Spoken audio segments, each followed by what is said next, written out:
भातखळकरांसारखे एक उथळ स्वभावाचे आमदार हे असे उद्योग करतात। यापूर्वी आपण आयुष्यभर विरोधी पक्षात होतो आणि त्यावेळेला आपण सातत्यानं जे सत्ताधारी होते त्या सत्ताधाऱ्यांच्यावर एवढी टोकाची टीका करत होतो, खोटी टीका करत होतो, रोज नॅरेटिव्ह पसरवत होतो।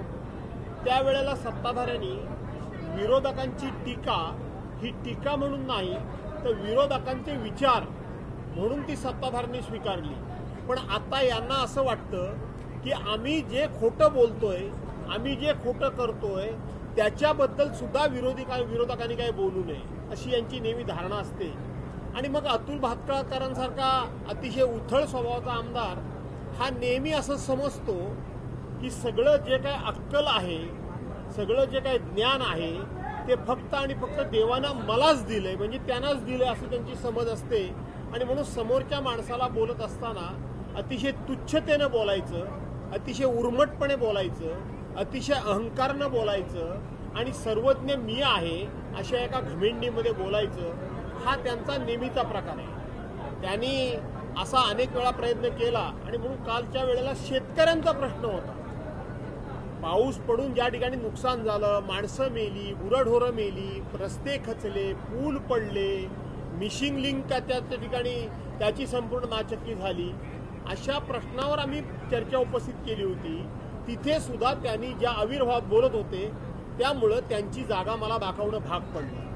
त्यांनी यापूर्वी सुद्धा 2 वेळा माझ्याबद्दल असं बोलले होते की तुम्ही पक्ष बदलू आहात। मी त्यांना कधीच काही बोललो नव्हतो, परंतु माननीय राज ठाकरेंची एक मुलाखत हेच अतुल भातखळकर त्यांच्याकडे गेले होते आणि सांगत होते की भाजपवाले मला तिकीट देत नाही आहेत। आणि मग राज ठाकरेंनी तिथून फोन केला आणि माननीय गडकरी साहेबांना कळवलं की हा तुमचा आमदार माझ्याकडे आलाय, हे मला काही योग्य वाटत नाही तुमच्या मैत्री खातर, म्हणून मी तुम्हाला कळवतोय। कोणाला सांगता निष्ठेच्या गोष्टी, सांगता कोणाला? तुम्हाला कोण कुठं विचारत नाही म्हणून आहात तिथे पडून आहात। आणि म्हणून कारणाशिवाय दुसऱ्याचा उपमर्द करावा अशा लोकांना कधीतरी त्यांची जागा दाखवावी लागते, म्हणून मला ती काल दाखवावी लागते। काल अशा पद्धतीने म्हणजे सातत्याने हे सभागृहात होतं, वरिष्ठ सभागृहातले नेते किंवा विरोधी पक्षातले नेते बोलायला उभे राहिले तर वारंवार काही आमदार जे आहेत ते त्यांच्यावरती धावून जातात किंवा त्यांच्यावरती खालच्या शब्दाने बोलत असतात सातत्याने। मुख्यमंत्र्यांना बोलता येत नाही या गोष्टी, म्हणून ते असे आमदार उभे करतात। असं आहे की मुळामध्ये भारतीय जनता पार्टीची एकंदरीत परंपरा आणि आताची पद्धत तुम्ही बघितली तर आम्ही कोणाबद्दल काही बोलू, ते खरं आहे की खोटं आहे याचं काही देणं घेणं नाही, ते लोकांनी विरोधकांनी ऐकावं, पण आमच्याबद्दल मात्र कुणी काही बोलायचं नाही। आता मिसिंग लिंकच्या बाबतीत सुद्धा माननीय मुख्यमंत्री महोदयांनी ज्या पद्धतीनं दमबाजी केली, मी तुम्हाला सोडणार नाही, हा सुद्धा सत्तेचा दर्प आहे, अहंकार आहे। अशा पद्धतीनं तुम्ही स्वतः विरोधी पक्ष नेते होतात त्यावेळेला टोकाचे तुम्ही आरोप करत होतात, खोटे खोटे आरोप करत होतात। तरी देखील विरोधकांनी एक नौखं नेतृत्व आहे, उभरतं नेतृत्व आहे, म्हणून तुमचे प्रत्येक विचार हे ऐकून घेतले, याचं भान आता मुख्यमंत्र्यांना राहिलेलं नाही, याचा विसर मुख्यमंत्र्यांना पडलेला आहे। आणि म्हणून विरोधकांनी सत्य परिस्थिती सांगण्याचा प्रयत्न केला तरी सुद्धा ती सहन करण्याची मानसिकता आता मुख्यमंत्र्यांच्याकडे नाही। याचं कारण देशामध्ये फक्त आणि फक्त आम्हीच हा जो अहंकार आहे त्याचा हा परिणाम आहे। मुख्यमंत्री महाराष्ट्र आहे का? कारण की मुख्यमंत्री बोलले की माझी बदनामी करा पण महाराष्ट्राची बदनामी करू नका, पण तेच मुख्यमंत्री ज्यावेळेस विरोधी पक्षात होते त्यावेळेस मात्र ते मुख्यमंत्र्यांच्या या वक्तव्याचं छोट्या छोट्या क्लिप्स खूप मोठ्या प्रमाणामध्ये रील्स व्हायरल झालेले आहेत। मुख्यमंत्री पहिल्यांदा काय बोलायचे आणि आता काय बोलतायत, हेच मुख्यमंत्री विरोधकांना कसे सांगत होते की तुम्ही म्हणजे महाराष्ट्र नाही, तुम्ही म्हणजे महाराष्ट्र नाही, आणि आता ते स्वतःला असे समजायला लागलेत की मी म्हणजे महाराष्ट्र।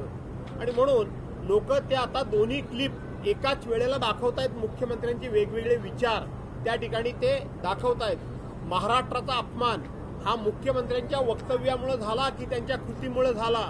वेगळा विदर्भ करून महाराष्ट्राचे तुकडे पाडणाऱ्याचं नेतृत्व कोण करत होतं ते सर्वांना माहीत आहे। छत्रपती शिवाजी महाराजांचा अपमान कुणी केला ते सर्वांना माहीत आहे। या महाराष्ट्रामध्ये साधू संतांचा आता अपमान कोण करतंय हे सर्वांना माहिती आहे। या महाराष्ट्रामध्ये धनगर समाजाला पहिल्या कॅबिनेटमध्ये आरक्षण देतो म्हणून सांगितलं आणि त्यांना फसवलं। हे कोण महाराष्ट्राचा अपमान करतंय हा महाराष्ट्र बघतोय.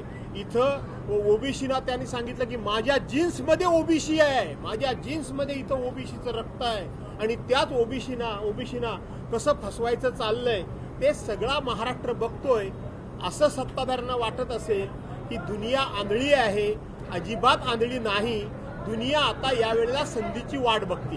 नाशिकमध्ये तुमचे जे 10 नगरसेवक आहेत या 10 नगरसेवकांना 5 कोटीची ऑफर असल्याचं समजते. ते शिंदेच्या पक्षात जातील असं बोललं जातं. नाशिकमध्ये ऑपरेशन कांदे यांनी काल काकापूर यांच्याकडे भ्रष्टाचाराचे आरोप केलेले आहेत. 4,000 कोटींच्या निविदा या रद्द करण्याची मागणी त्यांनी केली आहे. खरं तर अन्न व नागरी पुरवठ्यामध्ये 500 कोटींचा भ्रष्टाचार झाल्याचा सुहास कांदेंनी आरोप केला आहे.